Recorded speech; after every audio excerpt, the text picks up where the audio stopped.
자, 안녕하세요. 이수천입니다. 저희 오늘부터 이제 객관시세법 수업을 좀 시작을 하도록 하겠습니다. 2021년 시험 대비해서요. 2021 대비해서 공인회계사 시험하고 세무사 시험에 세무사 시험 대비해서 세무사 시험 대비해서 객관식세법 이제 수업을 좀 하겠습니다. 이때 이제 객관식세법 공부를 하시면서 굉장히 이제 중요한 영역 중에 하나가 뭐냐면 이론 문제를 좀 먼저 잘 장악을 하시기를 바래요.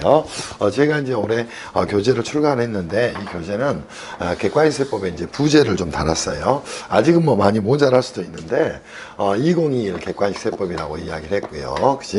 부제로 이제 제가 좋아하는 글자가 하나 있어서 명불허전이다.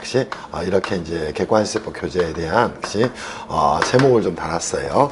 그리고 이제 수업을 좀 진행을 좀 하도록 할 거예요. 기본적으로 이제 여러분들한테 이제 공인회계사 시험 또는 세무사 시험에 세법, 객관식세법이죠. 1차 시험에서 이제 세법 공부를 할 때 이 부분이 이제 굉장히 중요한데 첫 번째는 먼저 출제 경향부터 여러분들하고 좀 정리를 좀 하면서 수업을 좀 진행할 거예요. 공인회계사 시험하고 세무사 시험에 있어서 객관식세법 출제 경향은 어떻게 되냐면 기본적으로 이제 시험 범위가 많이 달라지게 됩니다. 공인회계사 시험, 세무사 시험에서 기본적인 출제 방향은 어떻게 되냐면 국세기본법이 있고요. 또 국세 징수법이 존재하게 됩니다. 또 하나 뭐가 존재하냐면 부가세법이 존재하게 될 거고요. 또 이제 법인세법, 또 소득세법, 소득세법 이렇게 아마 만들어질 거예요. 그리고 나서 이제 상속세 및 증여세법, 상속세 및 증여세법, 그리고 이제 전체적인 이야기를 하는 거예요. 어디가 이제 또 출제가 되냐면 조세범 처벌법이 이제 출제가 될 것이고요. 처벌법이 출제가 될 것이고, 좀 줄이겠습니다. 국조법에 대한 내용이 출제가 이렇게 범위가 됩니다. 그때 이제 공인회계사 시험은 국세기본법이 출제 범위가 되고, 부가세법, 또 법인세법, 또 소득세법, 또 상속증여세법, 또 이제 지방세법까지 해서, 지방세법까지 해서 이렇게 출제 문제가 이제 구성이 좀 되게 됩니다. 국세기본법은 공인회계사 시험에서는 통상 5문제가 나오는 게 일반적이에요. 부가세법은 10문제 정도 출제가 되고요. 법인세법은 한 15문제 출제가 되고, 소득세법도 아마 10문제 정도 출제가 아마 이루어지지 않을까 싶어요. 혹시 문제가 맞나 뭐 모르겠네. 이러면 35문제. 35문제 좀 넘을 수도 있고요. 여기 이제 플러스 마이너스의 소득세법은 12문제 정도까지 출제가 될 수 있고, 상속증여세법은 2문제에서 이제 3문제, 지방세법 1문제 이 정도 출제가 될 거예요. 물론 플러스 마이너스 하게 되면 총 40문제가 이렇게 아마 출제가 될 겁니다. 대부분 학생들이 이제 지방세법은 포기하고, 또 학원 강사들이 회계학원에서 이 지방세법을 가르칠 수 있는 사람은 없어요. 그래서 이쪽은 아예 공부를 안 하는 것 같아. 또 상속증여세법도 공부를 거의 안 하고 이제 시험장에 들어가는 것 같아요. 또 이 국세기본법도 공부를 거의 안 하고 시험장에 들어가는 것 같아요. 그래서 이쪽에서만도 8문제가 나오는데, 또는 9문제가 나오는데 너무 리스크가 있는 공부가 아닌가 싶어요. 또 부가세법이나 법인세법, 소득세법에서도 기본적으로 이론 부분이 50% 정도 출제가 됩니다. 그래서 이론과 계산이 5대5 정도 이제 배분이 되는데, 그쪽들을 공부를 안 하고 맨날 계산만 하는 기계를 만드는 것 같아요. 그건 옳지 않습니다. 그래서 여러분들이 이제 공인회계 시험 공부할 때 특히나 이제 초시생들은 국기법도 상속증여세법도 지방세법 이 부분에 대한 부분도 정비를 해서 공부를 좀 해놓으시면 좋겠다 이런 생각이 들어요. 세무사 시험에서는 이쪽이 이제 한 5문제 정도 출제가 이루어지고요. 출제 범위는 여기 또 국세징수법이 출제가 이루어집니다. 부가세법, 법인세법, 소득세법 출제가 되고요. 상속증여세법은 출제가 이루어지지 않습니다. 그리고 조세범 처벌법이 출제가 되고, 국조법이 출제가 되고, 지방세법은 출제가 이루어지지 않습니다. 그래서 국세기본법이 이제 한 4문제에서 5문제 정도 출제가 되고, 여기는 3문제에서 4문제 정도 출제가 돼요. 그래서 앞에서 세무사 시험의 경우에는 통상 8문제가 배치가 돼 있어요. 그리고 이제 법인세, 소득세, 부가세법에 출제가 되는데, 부가세법이 한 8문제 정도 나오는 것 같아요. 법인세법이 10문제 정도 출제가 되고요. 소득세법도 이제 한 10문제 정도 출제가 이루어지는 것 같아요. 상속증여세법은 출제가 되질 않고요. 조세범처벌법이 2문제, 국조법이 2문제 이렇게 해서 총 40문제가 아마 만들어서 출제가 될 거예요. 세무사 시험은 공인회계사 시험하고 달리요. 자, 공인회계사 시험에서는 뭐예요? 계산 문제가 조금 더 뭐합니까? 그치? 복잡합니다. 다만 이 계산 문제가 대부분 뭐가 정해져 있냐면 주제가 굉장히 정형화되어 있어요. 오케이? 그래서 이 주제들을 여러분들이 꼭 정리해서 반복에 숙지하시면 아마 굉장히 도움이 될 거예요. 법인세법에서 항상 출제되는 건 뭐 있어? 오케이? 접대비. 오케이? 또 하나 대손 충당금에 대한 내용, 또 감가상각비에 대한 내용, 또 부당계산 부인에 대한 내용, 또 수입배당금 및금 불산입에 대한 내용, 이런 주제들을 여러분이 장악하고 공부를 하셔야 돼서 회계학원 강사들이 막 대충 풀어주는 거 그렇게 공부해서는 좀 안 된다 이런 생각이 좀 들어요. 저희 이제 객관식세법도 뭐냐면 이론과 올해는 처음으로 플러스 계산 문제를 다 넣어가지고 완성형 교재를 만들었어요. 물론 모자람은 좀 있을 수 있습니다. 하지만 이론 계산 다 넣었습니다. 그리고 이 객관식세법은 교재가 어떻게 되어 있냐면 기출문제를 10여 년치를 여러분들한테 제시를 좀 해드렸어요.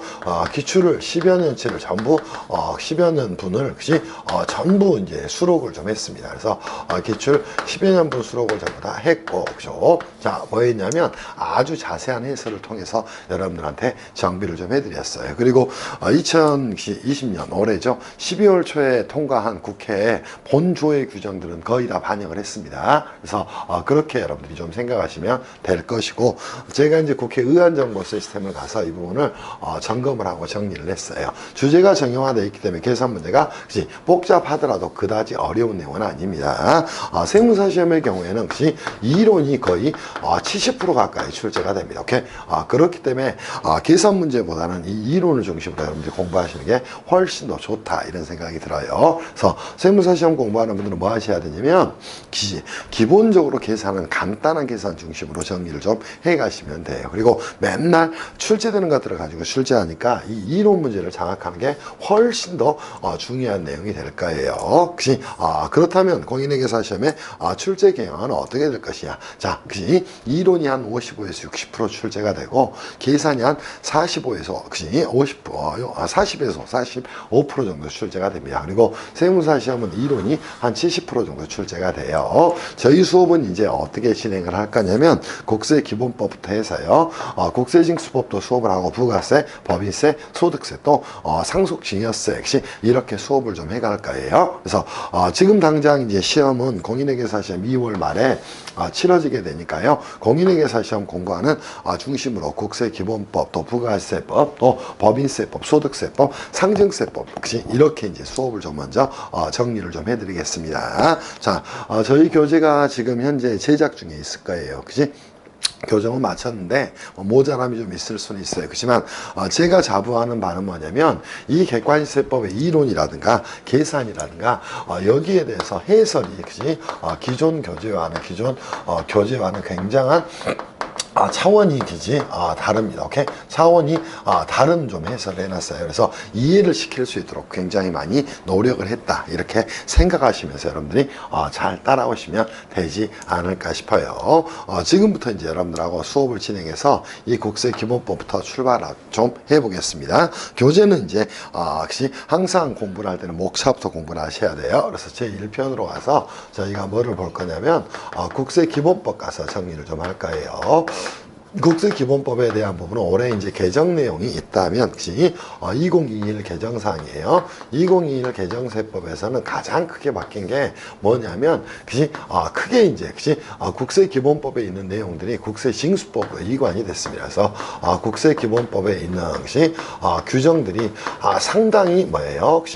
다수 뭐가 됐다? 다수 국세징수법으로 이관이 좀 됐습니다. 오케이? 징수법으로 이관이 됐어요. 그리고 이제 국세징수법이 굉장히 많이 개정이 되다 보니까 이쪽이 이제 개정이 굉장히 많이 이루어졌습니다. 그래서 첫 번째 이제 국세기본법 규정이 국세징수법으로 이관된 규정을 크게 보게 되면 첫 번째는 국세기본법의 납부기한 연장에 대한 부분이 이관이 됐어요. 혹시 이 부분을 여러분이 이제 체크를 하시면서 정리하시면 돼요. 그럼 신고기한 연장은 그대로 남아 있다는 것이에요. 두 번째 이제 정리할 게 납세 담보에 대한 부분도 이렇게 이렇게 국세 징수법으로 이관이 됐다 이렇게 생각을 하시면 돼요. 그럼 이제 우리 회계사 시험 공부하는 친구들은 납세담보에 대한 부분은 별도로 공부를 하지 않아도 되는 겁니다. 그치?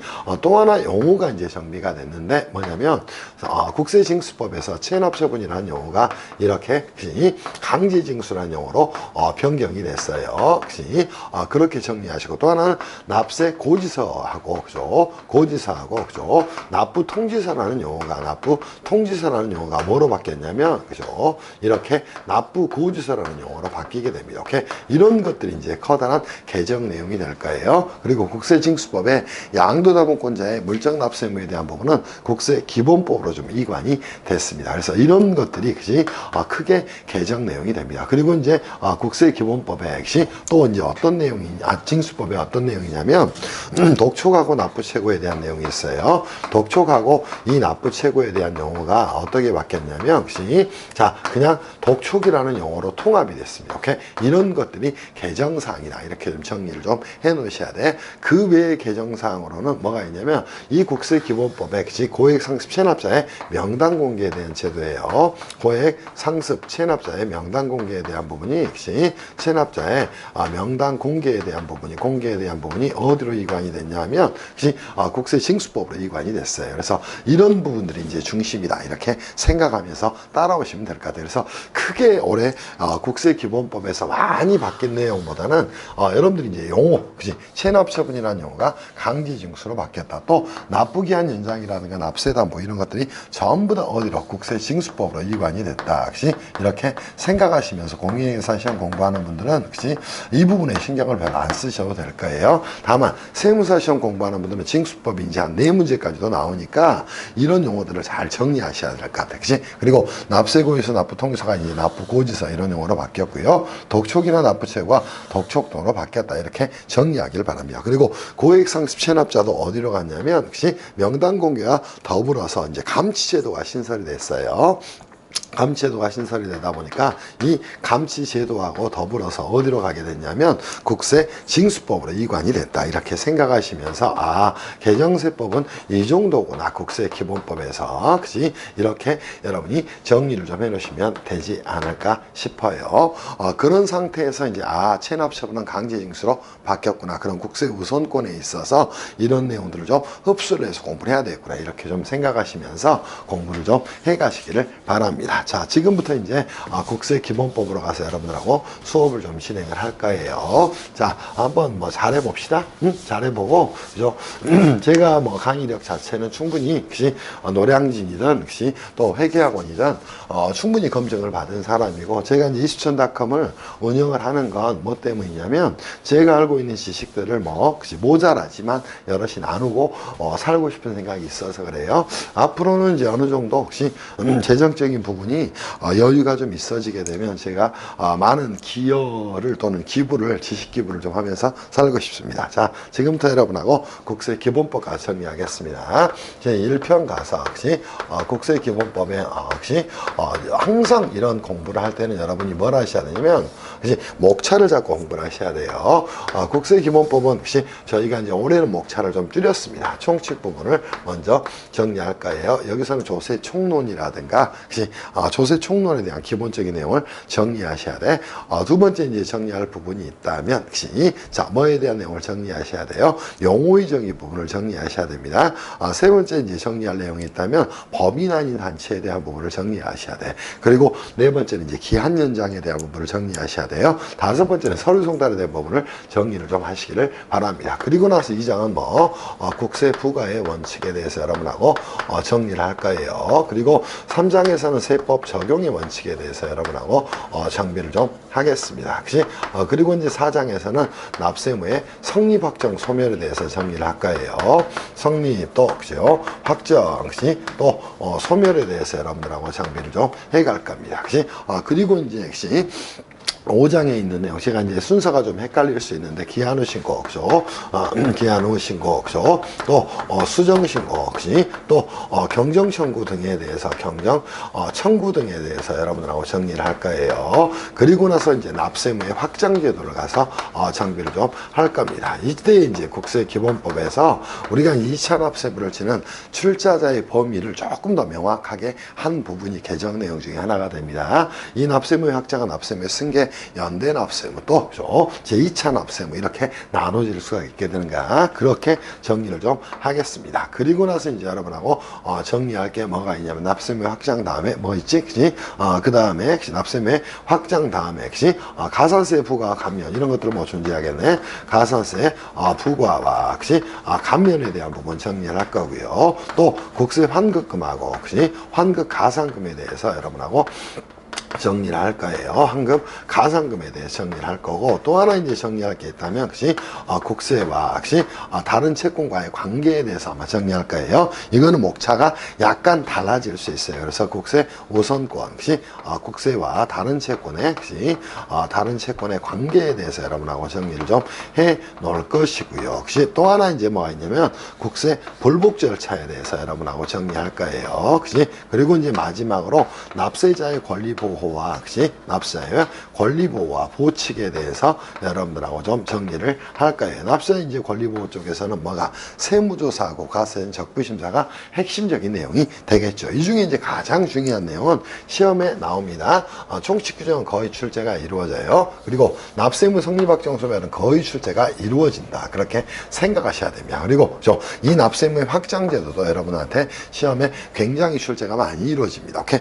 그리고 나서 국세 우선권에 대한 부분도 지금 이제 나올 만한 때가 됐어요. 이 부분 정리하시고, 납세의 권리 보호에 대해 정리를 해 놓기를 바랍니다. 그리고 이제 제가 부연한다면, 국세기본법은, 그치? 세법에서 꽃이에요, 꽃. 오케이? 그치? 세법을 공부하면서 국세기본법을 공부를 안 한다, 그치? 이거는 말이 안 되는 거야. 모든 세법의 내용은 전부 다 이 국세기본법으로 수렴되는 거야. 그래서 어느 하나도 빠뜨리지 말고, 여러분이 이 국기법을 모르면 세법을 모르구나, 이렇게 생각하면서 공부를 하셔야 돼. 특히나 이제 공인회계사 시험을 공부하는 친구들이 이 국기를 안 하고 계산만 하고 가다 보니까, 우리가 3.1회계법인을 가든 또 삼정을 가든 텍스파트 이런 데 가게 되면 세무조정 외에 아무것도 할 수 있는 게 없어. 세무조정을 하면 뭐하나, 그치? 결국은 과세관청과의 다툼이 생기게 되면 국세 불복 절차라든가, 또 내 주장을 법리에 따라서 해야 되는 거예요. 그래서 앞으로 국세기본법 공부를 좀 제대로 하기를 바랍니다. 그리고 세무사 시험을 공부하는 친구들이 이 국세기본법이 세법학의 반이라고 생각하면서 공부를 하셔야 돼요. 그래서 여러분들 반드시 좀, 그치? 따라오시면서, 그치? 공부를 좀 해가시면 좋을 것 같아요. 자, 총칙에서 이제 우리가 펼칠 첫 번째 주제에 대해서 정리를 하겠습니다. 이 총칙에서는 항상 여러분이 뭘 보셔야 되냐면, 조세라는 것에 대해서, 그치? 조세 총론에 대한 정리를 하셔야 될 거예요. 두 번째는 뭐예요? 용어의 정리를 좀 해놓고 가시기를 바랍니다. 세 번째는 뭐에 대한 내용? 법인 아닌 단체에 대한 부분을 여러분이 정리를 하셔야 될 것이야. 물론 국세기본법과 세법의 관계도 뭐 정리를 좀 해놓으시면 될 거고, 그리고 네 번째는 기한 연장에 대해 정리를 하셔야 될 거예요. 그리고 서류 송달 등에 대해서 여러분이 정리를 좀 해가시면 됩니다. 오케이? 자, 이렇게 이제 공부를 좀 해가는 방향으로 여러분하고 정리할 거예요. 지금부터 여러분하고 이 내용을 펼쳐서 정리를 좀 해드리겠습니다. 자, 제 1장 가서 출발할게요. 별도의 제가 교재가 없이 여러분하고 똑같이 이 자료 하나만 가지고 수업을 하는 거예요. 머릿속에 제가 세법이 다 있기 때문입니다. 그래서 국세기본법으로 가서 1편입니다. 1편 가서 국세기본법 가서 여러분하고 펼쳐 드리겠습니다. 1편에 이제 국세기본법의 내용을 한번 가서 정리를 좀 하시죠. 국세기본법의 제 1장으로 갈 거예요. 1장 국세기본법 총칙에서 저희가 정비할 주제들은 선생님 뭐가 있습니까? 이미 설명을 드렸듯이 조세가 뭔가를 역시 정리를 좀 하셔야 됩니다. 역시 조세 총론을 정리할 거예요. 그리고 국세기본법은 뭐예요? 세법입니다. 오케이? 그러다 보니까 역시 이 세법의 논리 전개를 하면서 민법과 다른 용어들이 있을 것이고, 상법과 다른 용어들이 있을 것이고, 행정법과 다른 용어들이 있을 거예요. 이 용어 정리를 반드시 하고 가셔야 됩니다. 됩니다. 이쪽도 아주 시험에 이제 많이 나오겠죠. 그리고 나서 이제 여러분이 정리해야 될 게 뭐냐면 국세기본법하고 뭐에 대한 관계, 이렇게 개별 세법의 관계에 대해서 여러분이 정비를 좀 해놓으셔야 될 것이야. 또 하나 이제 정리할 게 있단 뭐가 있어. 자, 법인 아닌 단체에 대한, 즉 인격에 대한 부분이 됩니다. 법인 아닌 단체에 대해서 처리 방법에 대해 정리를 좀 하셔야 됩니다. 그리고 이제 기한에 대해서 여러분들이 정리를 하셔야 돼. 기한 연장에 대한 부분을 정리하시고 또 서류 송달에 대한 부분을 정리를 좀 해놓으시면 되지 않을까 싶어요. 국세기본법 총칙은 너무너무 중요한 내용이니까 반드시 이 내용들을 숙지를 좀 해가기를 바랍니다. 무슨 말씀인지 이해할 수 있겠지. 지금부터 첫 번째 주제로 가서 조세 총론 가보겠습니다. 조세란 도대체 무엇일까? 자, 여기서는 여러분이 봐야 될 주제가 한 3개 정도 나옵니다. 조세가 무엇일까? 자, 정확히 조세가 무엇인지를 알아야 뭔가 전개를 해나가겠죠. 두 번째, 조세법이 추구하는 조세법의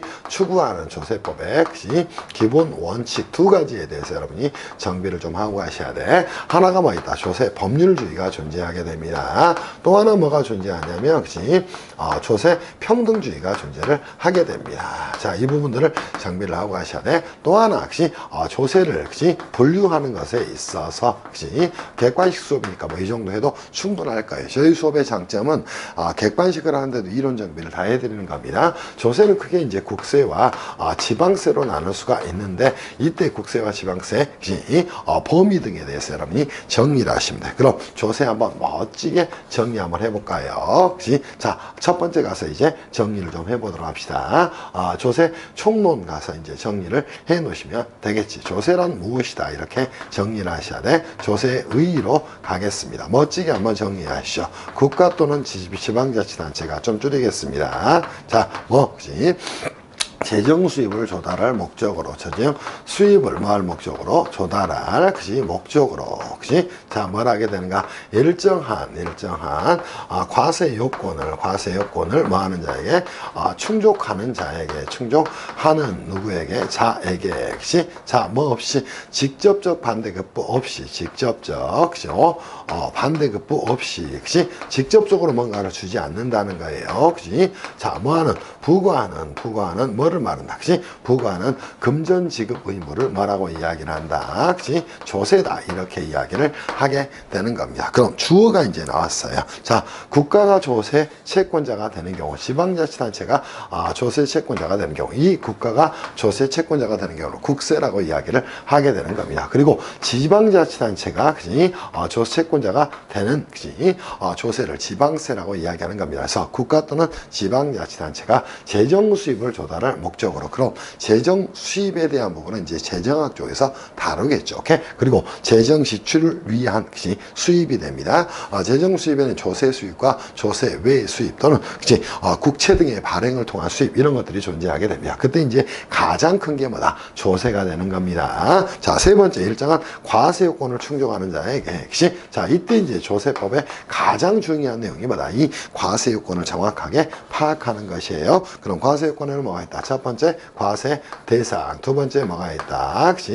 누구를 조세 채무자로 설정할 것인가? 납세 의무자. 세 번째, 과세 표준. 네 번째, 뭐가 존재한다? 세율. 이 네 가지가 존재를 하게 되는 겁니다. 그럼 무엇을 과세터로 삼을 것인가? 과세사. 누가 조세 채무를 부담할 것인가? 납세 의무자. 자, 세액 산출의 기초가 되는 금액 또는 수량을 과세표준이라고 이야기하는 것이고, 세율, 이렇게 정리가 되는 겁니다. 그럼 우리 말로만 한번 해봅시다.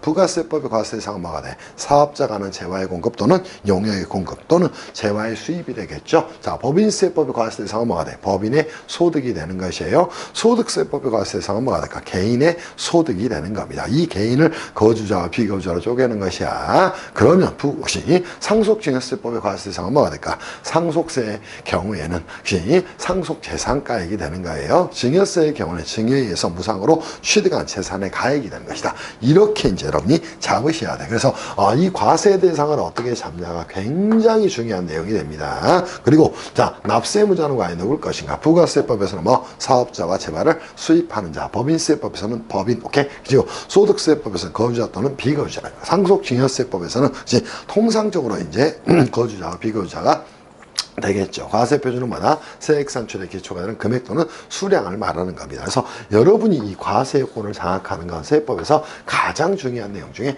하나다. 그치? 이렇게 정리하셔야 돼. 그리고 직접적 반대급부는 없다는 것이에요. 그죠? 그렇지만 간접적 반대급부는 생겨날 수가 있다. 이렇게 잡아놓기를 바랍니다. 그리고 금전 지급 의무가 됩니다. 다만 유일하게 여기에서 국세 중에서 그치? 자, 금전으로 납부를 하지 않고, 그죠? 자, 물납이 허용되는 세목이 존재를 하게 됩니다. 그치? 자, 그게 유일하게 상속증여세법상 상속세만이, 그치? 물납이 허용됩니다. 증여세는 물납은 허용되지 않아요. 그래서 상속세와 증여세는, 상속세는 물납도 가능하고 연부연납도 가능한가? 네, 증여세는 연부연납만 가능합니다. 그래서 국세 중에 물납이 허용되는 건 뭐밖에 없다? 상속세밖에 없다. 이렇게 정리하셔야 돼. 그리고 물납재산으로 납부를 가름을 해놓고 나서 그치? 환급을 받게 됩니다. 그때는 해당 물납재산으로 환급하는 것이고, 그치? 국세 환급 가산금은 가산하지 않는다. 이렇게 여러분이 정비를 좀 해 놓기를 바랍니다. 그래서 시험에 이제 나올 만한 내용은 이거다. 국세적 물납이 허용되는 건 상속세의 하나다. 이 정도 정리하시면 되지 않을까 싶어요. 두 번째 이제 여러분하고 주제로 가게 되면 그치? 조세법에 뭐예요? 그죠? 2대 원칙이 이제 나오게 됩니다. 이거를 조세법의 기본 원칙이라고도 이야기를 하게 됩니다. 조세법의 2대 원칙은 크게 그치? 이렇게 나눌 수 있어요. 하나가 뭐가 있냐면 조세 법률주의가 존재를 하게 됩니다. 조세 법률주의가 존재하게 되는가? 또 하나는 조세 평등주의가 존재를 하게 됩니다. 자, 조세 평등주의가 존재를 하게 되는 거예요. 자, 주의할 부분은 그치? 자, 여기서 가시죠.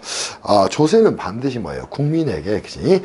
재산권을 그치? 침해하는 속성이 있습니다. 이런 걸 이제 행정법에서는 침익적 행정행위라고 이야기하는 거예요. 조세는 반드시 법률로 정해야 되는 원칙을 조세 법률주의라고 이야기를 하게 됩니다. 이거는 이제 어디서 유래하냐면 헌법 38조 59조에서 유래를 하게 됩니다. 모든 국민은 법률이 정하는 바에서 납세물을 진다. 그게 이제 38조 헌법 38조의 규정이에요. 그리고 59조는 조세의 종목과 세율은 법률로 정한다. 거기서 나온 개념을 조세 법률주의라고 이야기를 하게 됩니다. 그러면 이 조세를 법률로 정할 때 가장 중요한 핵심 내용은 뭐가 될까? 이 과세 요건이 된다는 그래서 조세 법률주의는 다시 과세 요건 법정주의하고 혹시 과세 요건 법정주의하고 또 과세요건 명확주의로 그치 구분할 수가 있게 되는 겁니다. 이때 법정이라는 말에 여러분이 초점을 두셔야 됩니다. 이때 법으로 정하는 건 본조인 형식적 의미의 법률은 물론이고, 그죠?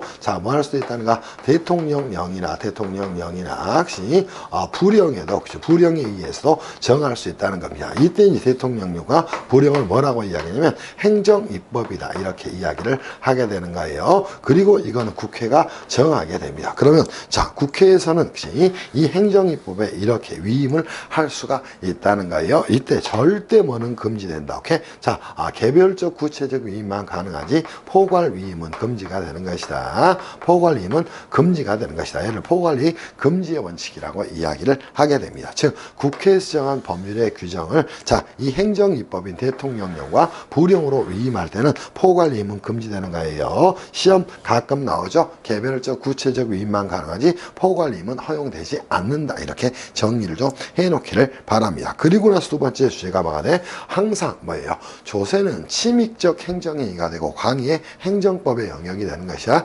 조세를 그치? 아무리 법률로 정한다고 하더라도 명확하게 정의라는 겁니다. 얘를 명확성의 원칙이다 이렇게 이야기를 하게 되는 겁니다. 이해할 수 있겠어요? 그리고 나서 조세 평등주의는 헌법 어디서 나오냐면 제11조에서 나오게 돼요. 이때 평등이라는 말은 어떤 말이 될까? 상대적 평등을 말하는 거예요. 그죠? 또 뭐를 말하는 거냐면 실질적 평등을 말하게 되는 겁니다. 무슨 말씀인지 이해할 수 있겠죠. 그러면서 이제 헌법재판소의 결정례가 하나 나오게 됩니다. 아무리 조세를 법률로 정했다고 하더라도 헌법이 추구하는 제2년과 가치의 위배가 되게 되면 해당 조세법의 법률은 위헌을 면할 수가 없다. 이게 헌법재판소의 결정례가 되는가. 그래서 여러분이 이 조세법의 2대 원칙까지 잘 좀 정리를 하면서 정비를 해 나가셔야 될 거예요. 그리고 이제 추가적으로 여러분하고 정할 것들이 뭐가 있냐면 세 번째 이제 여러분들하고 좀 정해보면 되겠죠. 세 번째는 뭐다? 조세를 분류 분류를 한번 해보자는 겁니다. 그때 이제 여기서 정리합시다. 조세는 채권자가 국가라면 국세가 되는 겁니다. 지방자치단체라면 뭐가 돼요? 지방세가 되는 겁니다. 이 국세는 주무부서가 이제 기획재정부가 되는 거예요. 그에 반해 지방세는 행정안전부가 되기 때문에 문제가 좀 있다. 이렇게 좀 정리를 해 놓으시기를 바랍니다. 그리고 이제 이러한 조세 관계를 뭐라고 이야기하면 국민과 관계가 되기 때문에 간단하게 먼저 여러분한테 조세 관계에 대해 설명을 좀 할 거예요. 조세 관계는 이렇게 이야기를 하게 됩니다. 조세 관계는 뭐다? 곧 법률 관계다. 그래서 이를 조세 법률 관계라고 이야기를 하게 되는 겁니다. 그리고 이 조세 법률 관계는 다시 한번 조세 채권 채무 관계로 나눌 수 있다는 것이야. 채권 채무 관계로 나눌 수가 있다는 겁니다. 그러면 이 관계는 어떻게 설정이 될 것인가 한번 멋지게 그림 그리면서 정리를 좀 해드릴게요. 자, 국가가 이제 존재를 하게 됩니다. 또는 지방세라면 지방자치단체가 존재를 하게 됩니다. 국가 또는 지방자치단체가 있고요. 당연히 이제 국민이 존재를 하게 됩니다. 모든 국민은 헌법에서 뭐를 지게 되는가? 오케이? 이렇게 납세 의무를 부담을 하게 되는 겁니다. 납세의무를 부담하게 되는 건 뭐 때문이다? 헌법 때문이에요. 이건 헌법 그죠? 제 38조 때문에 제 38조 때문에 납세의무를 부담을 하게 되는 겁니다. 근데 보세요. 이 국가는 국민에 대해서 조세 채무를 부담하기 위해서는 뭐가 조세 종목과 세율을 정하는 것만으로는 부족하고 그죠? 당연히 뭐 해야 됩니까? 과세 요건이 충족돼야 된다는 거예요. 그럼 이 과세 요건이 충족이 되게 되면 당연히 뭐는가? 이 국민에 대해서 납세의무를 부담을 하게 되는가? 다시 한번 과세 요건은 어떻게 했다? 과세 대상, 두 번째 납세 의무자, 납세 의무자. 세 번째 과세 표준, 그죠? 네 번째 그죠? 세율. 이 체계로 이제 만들어지게 됩니다. 그때 이제 국가는 뭘 갖게 되는가? 조세 채권자의 지위를 가지게 되는 겁니다. 조세 채권을 가지게 되는 것이고 이를 조세 채권자의 지위다. 이렇게 이야기를 하게 되는 겁니다. 자, 국민이 납세의무를 부담하니까 이자의 지위는 납세 의무자가 되는 거예요. 그죠? 이 둘의 관계는 뭐다? 오케이? 자, 돈을 받을 수 있는 또 이 채무를 부담할 수 있는 뭐라는 거? 오케이? 채권 채무 관계라는 겁니다. 이를 뭐라고 이야기한다? 조세 채권 채무 관계다. 이렇게 이야기를 하게 되는 겁니다. 무슨 말씀인지 이해할 수 있겠죠. 그치? 이를 조세 법률 관계라고도 이야기하는 거예요. 그에 따라서 국가 또는 지방자치단체는 채권자의 지위에 쓰게 되는 것이고, 그치? 국민은 납세 의무자의 지위에 쓰게 되는 겁니다. 그치? 자, 그때 이 조세 채권 채무 관계 발생, 이 원인이 되는 법률 요건을 과세 요건이라고 이야기를 하게 되는 거예요. 다시 한번 과세 요건은 과세 대상은 무엇일까? 납세 의무자는 뭘까? 과세 표준은 뭘까? 세율은 뭘까? 여기에 따라서 이제 우리 봅시다. 자, 국가 지방자치단체는 부가가치세 채권을 가질 수가 있다는 거예요. 사업자가 하는 재화의 공급 또는 용역의 공급이나 재화의 수입이었다면, 그럼 국민은 거기에 대해서 부가세 납세의무를 지게 되는 것이야. 국민 중에 이제 개인이 있을 수 있습니다. 그 자들이 소득을 얻게 되면 소득세 납세의무를 지게 되는 거예요. 국민 중에 법인도 존재하게 됩니다. 법인이 뭘 하게 된다면, 오케이? 이 소득이 있다면 법인세 납세의무를 지게 되는 겁니다. 이 관계를 뭐라고 얘기한다? 조세 관계라고 이야기를 하고 조세 법률 관계라고 이야기를 하게 되는 거야. 주의할 부분은 여러분들이 이 납세 의무자의 개념과 꼭 여러분이 납세자의 개념을 좀 정리를 해놓고 가셔야 됩니다. 그치? 납세 의무자는 조세를 납부할 의무가 있는 자를 말합니다. 무슨 말씀인지 이해할 수 있겠어? 조세를 납부할 의무가 있는 자를 말하게 되는 겁니다. 그런데 여기에는 누가 들어가나요? 오케이? 자, 본래 납세 의무자고 제2차 납세 의무자, 그치? 또 연대 납세 의무자, 연대 납세 의무자도 포함이 되는 것이고, 그죠? 또 뭐도 포함이 되는 거야? 그치? 보증인도 포함이 된다는 겁니다. 보증인 등이 포함이 되는 개념이 뭐다? 오케이? 납세 의무자의 개념 정의가 되는가? 근데 이 납세자라는 개념은 납세 의무자보다는 개념 정의가 큽니다. 오케이? 그래서 이 납세자는 보세요. 자, 납세 의무자라는 개념과 플러스 플러스 징수의무자라는 개념이 보태지게 되는 겁니다. 이때 이제 징수의무자는 자, 보세요. 원천 징수의무자, 대리 납부 의무자, 오케이? 또 중간이납, 원천징수무자, 대리납부 의무자, 또 이제 지방세법의 특별징수무자 이렇게 개념이 정의가 되는 겁니다. 그래서 여러분이 세법 공부를 할 때는 항상 납세자와 납세 의무자의 개념 정의에 대해서 좀 구별을 하시면서 정리할 필요가 있어요. 여기까지 여러분이 정리해야 될 조세 총론의 내용이다. 이 정도 정비하면서 문제를 좀 풀어보도록 하겠습니다. 3번 가서 정리하시죠. 이 문제는 제가 3페이지 가서 정리하시죠. 1번 문제부터 어디까지는 3번 문제까지는 제가 만든 문제예요. 지금부터 가서 출발하겠습니다. 자, 다음 중 조세, 국세와 지방세를 포함한다. 조세에 관한 설명으로 옳지 않은 것은 1번 조세는 국가 또는 지방자치단체가 재정 수입을 조달할 목적으로 일정한 과세 요건을 충족하는 자에게 직접적 반대급 없이 부과하는 금전 지급 채무를 말하죠. 옳은 지문 됐네. 2번 조세 법률 관계는 조세 채권 채무 관계라고 이야기합니다. 다만 이 채권 채무 관계가 사법상 채권 채무 관계와 다른 점은 즉 민법이나 상법 등에 의한 채권 채무 관계와 다른 점입니다. 특징이 존재할 수 있죠. 그죠? 특징은 국세 기본법에 의해서 뭐를 할 수 있다는 것이야. 세무조사 등을 통해서 이걸 강제할 수가 있다는 겁니다. 또 하나 국세징수법 등에서는 뭐를 할 수가 있냐면 자, 우리가 이제 올해 용어가 바뀌었죠. 독촉장에 의한 납부기한까지 납부를 하지 않으면 강제징수권을 가지고 있다는 것이야. 자, 얘를 자력집행권이다 이렇게 이야기를 하게 됩니다. 이 강제징수권의 실행은 압류, 또 매각, 또 청산의 과정을 통해서 이루어지게 되는 것이다. 이렇게 정리를 좀 해놓으면 될 것 같아요. 이 점이 뭐다? 일반적 사법상 채권 채무 관계와 다른 속성이다. 이 정도 정리하면 되겠죠. 그게 이제 2번 지문에 나온 내용이 됐네. 3번 조세를 부과하게 한 요건을 과세 요건이라고 이야기합니다. 다시 한번 과세 요건은 첫 번째 과세 대상, 두 번째 납세무자, 세 번째 과세 표준, 네 번째 세율, 이 네 가지가 존재한다. 이렇게 정리하면 되겠죠. 4번 국세를 납부할 의무가 있는 자를 뭐라고 이야기해? 납세 의무자라고 이야기를 하게 됩니다.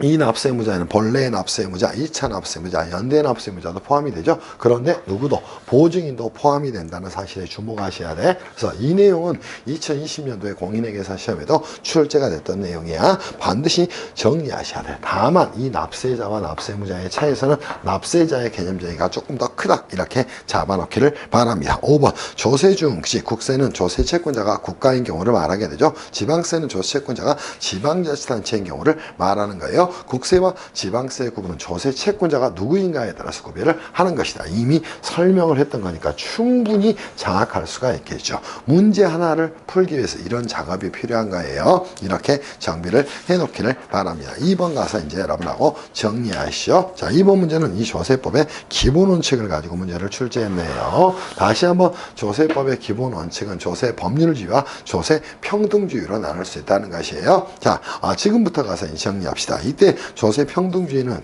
평등이라는 말은 수평적 평등이라는 거하고 자각해요. 수평적 평등이라는 거하고 수직적 평등이라는 거로 나눌 수가 있어요. 진실한 의미의 평등은 뭐를 말하는 것이다? 수직적 평등을 말하는 거예요. 자, 이거는 뭐하고 관련이 돼 있냐면 과세 표준의 측정과 관련이 돼 있는 거야. 그리고 수직적 평등이라는 건 누진세율 체계의 정당성을 확보하기 위한 내용이 됩니다. 그래서 여러분들하고 이 부분을 가지고 정리를 할게요. 자, 이때 이제 생겨난 개념이 뭐다? 담세력이 나오는 겁니다. 그럼 동일한 담세력에 대해서 동일한 세금을 부담시키는 걸 수평적 평등. 오케이. 자, 동일한 소득에 대해서가 아니라 상대적으로 소득이 많은 자는 누진세율 체계에 의해서 상대적으로 많은 세금을 부담해야 되는 걸 수직적 평등이다. 이렇게 이야기를 하게 되는 거예요. 그래서 2번 문제 가서 여러분하고 한번 풀어봅시다. 자, 조세법의 기본 원칙에 대한 설명으로 옳은 것은 수평적 평등이란 담세력이 큰 납세는 항상 담세력은 동일해야 수평적 평등이 되는 거예요. 이거는 수직적 평등에 대한 설명이다. 이렇게 정리를 해놓기를 바랍니다. 담세 능력이 큰 납세자는 담세 능력이 작은 납세자보다 보다 많은 조세를 부담해야 하는 원칙을 뭐라고 했나? 수직적 평등이라고 이야기하는 거야. 수평적 평등이라고 했으니까 틀린 질문이 됐지. 2번 수직적 평등이란 담세 능력이 동일한 아니지. 담세 능력이 동일한 경우에는 뭐야? 수평적 평등을 말하는 것이다. 이렇게 잡아놓기를 바랍니다. 3번 조세법은 원칙적으로 국회에서 제정된 법률로서 국회에서 제정된 법률을 구체화하는 보세요. 대통령령을 시행령이라고 이야기 이야기하는가? 불형을 시행 규칙이라고 이야기하는 겁니다. 이런 것도 모르고 세법을 공부하니 그지 답답하기 그지가 없죠. 그지 시행령과 얘를 시행 규칙이라고 이야기합니다. 이때 그지 당연히 이렇게 위임을 하게 될 때는 포괄위임 금지 원칙이 작동이 되는 겁니다. 그러니까 혹시 백지위임도 허용되지 않는가? 그럼 개별적 구체적 위임만 가능하고 혹시 포괄위임이나 백지위임은 허용되지 않는다. 걔를 포괄위임 금지의 원칙이라고 이야기를 하게 되는 겁니다. 무슨 말씀인지 이해할 수 있겠지. 자, 틀린 지문이 됐네. 왜? 백지위임은 허용되지 않으니까. 4번 과세관청의 해석 적용의 기준을 정하고 있는 기본 통칙이나 개별 사항에 대한 조세법의 해석 운용 지침을 정하고 있는 예규입니다. 자, 이거를 뭐라고 이야기하면 예규 통칙의 법원성이라고 이야기합니다. 자, 예규나 통칙은 뭐가 됩니까? 통칙은 역시 한마디로 말한다면 행정기관 내부의 역시 사무 처리를 위한 뭐가 되는 것이다. 사무 처리를 위한 역시 지침이 되는 것이에요. 그러다 보니까 얘는 뭐예요? 역시 자, 조세법으로서 법원성이 인정되지 않는다는 겁니다. 조세법의 법원성이 원칙적으로 인정되지 않는 거예요. 이런 것도 모르고 세무사라고 또 회계사라고 공부를 하면 안 됩니다. 예규나 통칙 그럼 자, 본조의 규정이나 시행령, 시행규칙의 규정에 위배되면 이거는 뭐를 혹시 당연 무효가 되는 겁니다. 이렇게 정리하기를 바랍니다. 무슨 말씀인지 이해할 수 있겠지. 그래서 우리 실무하는 분들도 이런 부분은 눈여겨볼 필요가 있어요. 자, 당연히 예규나 통칙 등은 조세법의 법원이 될 수 없다. 이렇게 잡아놓기를 바랍니다. 5번 가시죠. 현행 소득세법 또는 법인세법에 정하고 있는 누진세율을 체계는 수직적 공평을 실현하기 위한 것이고 이게 뭐라는가? 상대적 평등 또는 실질적 평등을 위한 실현이 되는 것이다. 이렇게 정리하면 되겠죠. 그에 반해 과세표준 측정의 공정은 수평적 평등을 말하는 것이다. 옳은 지문이 됐네. 2번 아주 좋은 지문입니다. 제가 만든 문제입니다. 이렇게 정리해 놓으세요. 자, 그리고 3번 다음 중 국세로 분류할 수 없는 것은 이런 문제가 나오면 뭐예요? 지방세에 대한 내용을 정리를 좀 하시면 되겠죠. 지방세, 세모가 뭐 정리합시다. 취득세, 또 등록면허세, 재산세, 오케이, 또 뭐 있을까? 담배소비세, 또 지방교육세, 지방소득세, 지방소비세, 자동차세 뭐 이런 것들이 여기에 해당이 되는 거예요. 여기에 지문 중에 국세로 분류할 수 있는 걸 고르는 것보다는 지방세에 대한 부분을 여러분이 정비해 놓으시면 될 것 같아. 자, 지문에서 재산세, 또 등록면허세, 또 주민세 이것들이 뭐가 됩니까? 지방세가 됩니다. 그래서 국세로 분류할 수 없는 것은 3개가 됐겠네. 자, 밑에 정리해 놨으니까 충분히 정비가 됐을 것으로 생각을 합니다. 여기까지가 여러분이 보셔야 될 조세 총론의 내용이 되는 거예요. 이런 식으로 수업을 좀 해드릴 거예요. 그래서 여러분들이 조세법의 이론적 체계를 제대로 공부하는 데 초점을 두면서 공부를 좀 해나가시면 좋겠다 이런 생각이 듭니다. 조세가 뭔지도 모르고 세법을 공부하고 가르치는 학생들 또 강사들이 너무너무 많아. 그건 아니야. 그렇게 공부하면 절대 안 된다. 이렇게 말씀을 좀 드립니다. 그래서 세법이라는 건 법이에요. 그렇기 때문에 여러분이 법리적 관점에서 뭔가를 이해를 하고 그 다음에 계산해야 되는 것이 계산을 가지고 법리를 알 수는 없는 거예요. 그러니까 주부가 바뀐 것이지. 그지? 그래서 이수천이 조세법, 세법을 하게 된 거예요. 그리고 그거는 제가 회계학원에 나왔던 2009년도부터 단언을 했던 거예요. 오케이? 그래서 이제는 세법이 거의 완성이 돼가는 것 같습니다. 자, 이렇게 정리하겠습니다. 그리고 자, 우리가 제1장의 국세 기본법 총칙입니다. 기본법 총칙에서 첫 번째 주제는 끝냈다 이렇게 생각하시면 돼요. 그게 조세 총론에 대한 내용이다 이렇게 정비를 좀 해놓으면 되겠죠. 두 번째 이제 여러분이 정비할 내용이 있다면 용어의 정의에 대해서 다시 한번 좀 가서 정비할 필요가 있어요. 그래서 용어의 정의로 가서 정리할 것이고 세 번째는 세법과 국세 기본법의 관계를 국기법하고 자, 줄이겠습니다. 이렇게 개별 세법의 관계에 대해서 간단하게 좀 정리를 좀 할 거예요. 그리고 이제 네 번째 살펴봐야 될 내용 아주 중요한 내용이죠. 법인 아닌 단체에 대한 내용입니다. 이 법인 아닌 단체에 대한 내용은 매년 나와도 아깝지가 않은 내용이야. 이거는 세법학 공부하는 친구들도 반드시 아셔야 됩니다. 오케이? 그리고 나서 기한 연장에 대해서 여러분들 정리하시면 될 것 같아. 그리고 서류 송달에 대해서 정리하시면 국기법의 총칙 규정이 끝나게 됩니다. 자, 이제 두 번째 주제로 가서 용어 정의 가서 여러분하고 좀 정리를 할게요. 자, 우리가 용어의 정의를 가게 되면 반드시 이제 정의해야 되는 용어들이 존재하게 됩니다. 자, 첫 번째 이제 여러분이 국세기본법에서 정의해야 되는 용어는 다시 한번 납세 의무자하고 그죠? 납세자를 꼭 비교해서 이렇게 정리를 하셔야 됩니다. 그러면 납세자하고 납세 의무자 중에 뭐가 크다? 오케이? 납세자라는 개념이 큰가? 그럼 이미 설명을 드렸듯이 납세 의무자는 국세를 그지? 납부할 그지? 의무가 있는 자를, 의무가 있는 자를 뭐라고 얘기한다? 납세자라고 이야기합니다. 본래 납세 의무자는 물론 제2차 납세 의무자, 또 연대 납세 의무자, 그치? 또 납세 의무자, 그치? 또 보증인이 포함이 된다는 점에 주의를 좀 하셔야 돼. 보증인이 뭐가 되는 것이다? 포함이 되는 것이다. 이렇게 잡아놓고 가기를 바랍니다. 그런데 이 납세자라는 개념은, 그치? 자, 납세 의무자에, 그치? 플러스를 시켜주는 거예요. 거기에 뭐까지? 징수 의무자를 플러스를 시켜주는가. 이 징수무자에 들어가는 자들이 이제 대표적으로 뭐가 있다? 원천징수 의무자, 또 대리납부 의무자, 또 납세조합 등이 존재하게 됩니다. 그래서 이 개념이 훨씬 더 크다는 사실을 여러분이 안고 가셔야 됩니다. 오케이? 정리할 수 있겠죠. 그래서 이 징수 의무자에는 원천징수 의무자, 원천징수가 뭔지도 모르고 공부하면 안 돼. 또 대리납부 의무자, 부가세법 내용이 되겠죠.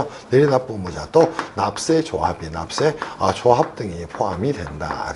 이렇게 정비를 해놓고 하기를 바랍니다. 무슨 말씀인지 이해할 수 있겠지. 그리고 이제 추가적으로 정의해야 될 내용이 있다면 세무공무원에 대한 용어를 정의하셔야 됩니다. 세무공무원이란 세법에 따른 사무처리를 수행하는 모든 자를 말합니다. 오케이? 정리를 해 나갈 수가 있겠죠. 또 하나 이제 정리해야 될 게 있다면 올해 이제 개념이 바뀌었죠. 강제징수비에 대해서 정리하셔야 돼요. 자, 강제징수는 뭐라고 이야기했어? 압류매각 청산이라고 이야기했어. 그래서 국세징수법에 따른 자, 이렇게 정리하면 되겠죠. 국세징수법에 따른 징수법에 따른 이 압류, 또 그죠?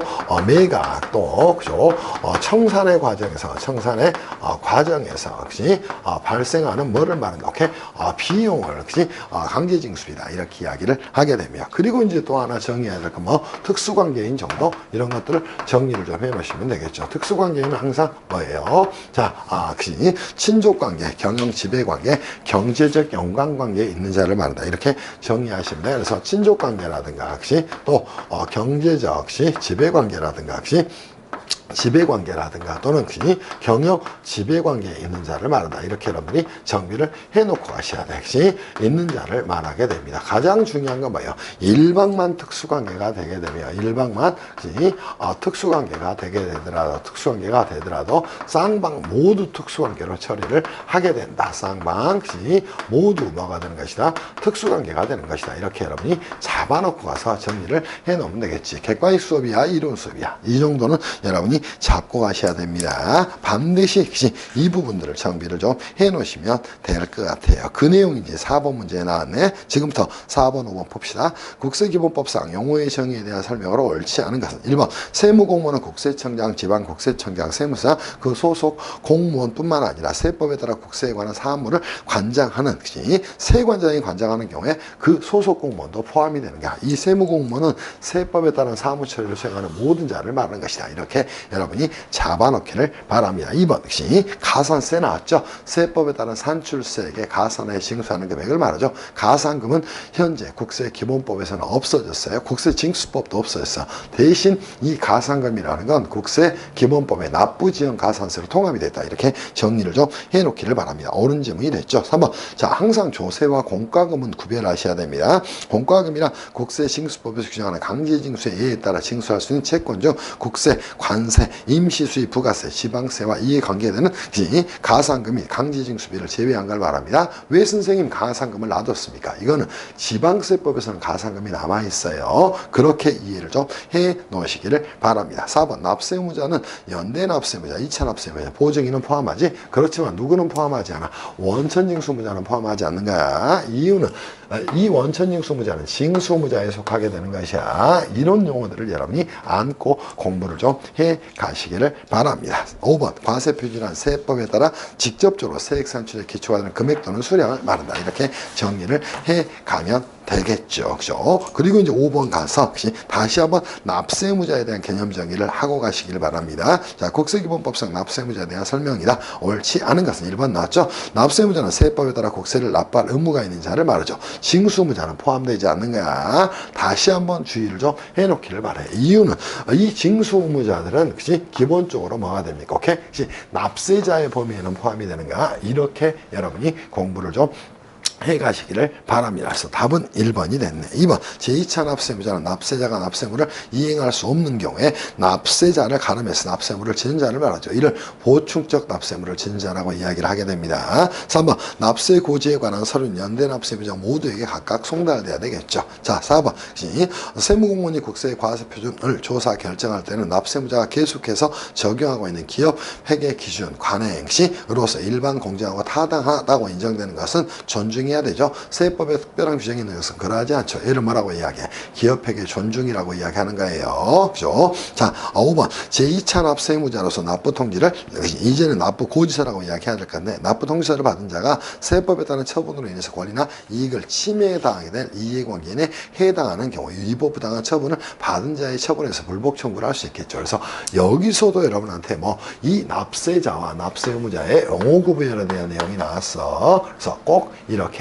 공부를 해 가시기를 바랍니다. 무슨 말씀인지 이해할 수 있겠어요? 충분히 정리할 수 있을 거라고 생각합니다. 자, 이제는 세 번째 주제로 와서 여러분하고 뭐 할 거냐면, 그죠? 자, 국세기본법하고 그죠?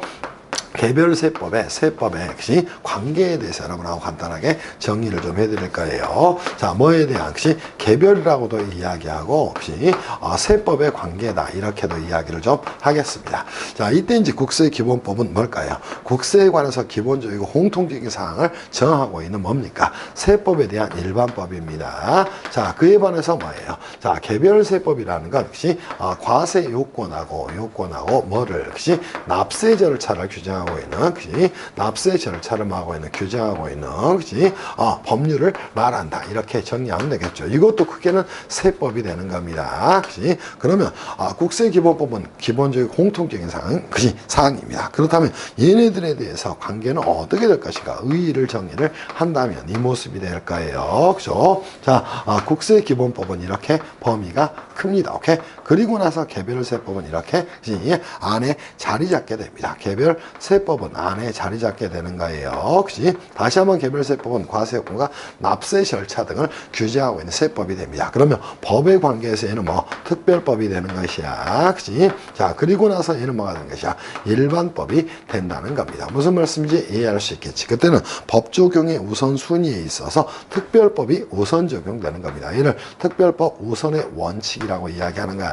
그리고 일반법은 개별세법에 별도의 규정이 없다면 나중에 적용되는 거예요. 뭐하고 비슷하냐면 민법하고 상법의 관계하고 좀 비슷한 거야. 그러면 특별법 우선의 원칙에 따라서 이 개별세법이 우선 적용되고 일반법은 나중에 적용되는 겁니다. 그 말이 국세기본법에 이렇게 조항이 나오죠. 자, 개별세법에 특별한 규정이 있는 경우 국세기본법 적용하지 않는가? 그럼 국세기본법은 세법에 우선한다. 다만 개별세법에 별도의 규정이 있는 경우 그러하지 아니하다. 이 말이 되는 겁니다. 그렇다면 선생님, 자, 국세기본법과 세법의 차이가 있는 경우에 이 개별세법이 우선 적용되는 것이 개별세법이 뭐가 되는 우선 적용되는 특례 규정이 존재합니까? 당연히 이 특례 규정들이 굉장히 많이 존재하게 됩니다. 자, 여러분들이 이제 보게 되면 커다란 것만 좀 정리를 해드릴게요. 첫 번째 실질과세 원칙에 대해서 자, 어디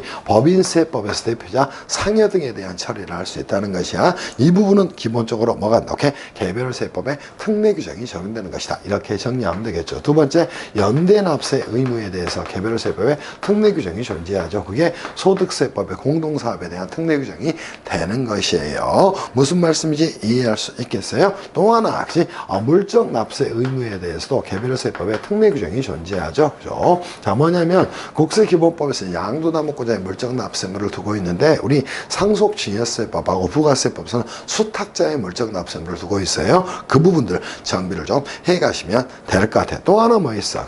경정 등의 청구에 대해서 경정 규정 등의 청구에 대해서 역시 특례 규정을 두고 있을 겁니다. 자, 우리 국세기본법은 일반적 경정청구하고 후발적 사유란 경정청구를 두고 있는데 그때 상속증여세법에서는 후발적 사유란 경정청구에 특례 규정을 두고 있어요. 그래서 일반적 경정청구는 후발적 사유가 발생한 것을 안 날부터 3개월 내에 청구하는데 상속증여세법은 6개월 내에 청구할 수 있도록 하고 있는 것이야.